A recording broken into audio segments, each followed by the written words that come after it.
नमस्ते प्रणाम। हम किरण शर्मा मंजू शर्मा अपना चैनल पर स्वागत करै छी। नमस्ते प्रणाम सब दीदी भाईजी के प्रणाम, सब दाई माई के प्रणाम, जते भाईजी दीदी सुनबी सब गोठन के प्रणाम करै छी।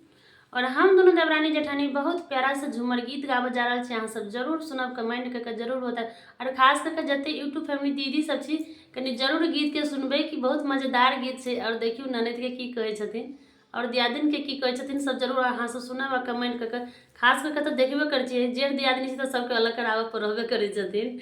अहाँ सब जरूर इनका पर कमेंट करके कनी बताए, कमेंट करबे तो जरूर हमरा सबके विश्वास बात से जरूर सुनबे, जरूर कमेंट करब। अहाँ सब जरूर हमरा सबके प्यार दै छी, आशा करब। प्यारा सा झूमर गीत छै, अहाँ सब जरूर सुनबे, जरूर कमेंट करबे। अहाँ सब आशा करै छी कि अहाँ सब सुनबेटा करब और कमेंट करबेटा करब। लेकिन आई हम ननद के गाना कराइए के छोड़ब, छोड़ के नहीं छोड़ना।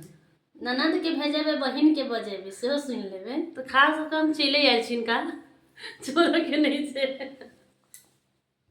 सासु के बोलिया सहल नहीं जाई, सहल नहीं जाई, नैहरवा हम जाए बहे बालमुआ, नैहरवा हम जाए बहे बालमुआ। सासु के बोलिया सहल नहीं जाइया, सहल नहीं जाइया, नैहरवा हम जाए बहे बालमुआ, नैहरवा हम जाए बहे बालमुआ, नैहरवा हम जाए। मैयम्मा के बोली सुनबै, नैहरवा हम जाए, मैयम्मा के बोली सुनबै, करे जाबा जुराए तहे बालमुआ, करे जाबा जुराए तहे बालमुआ।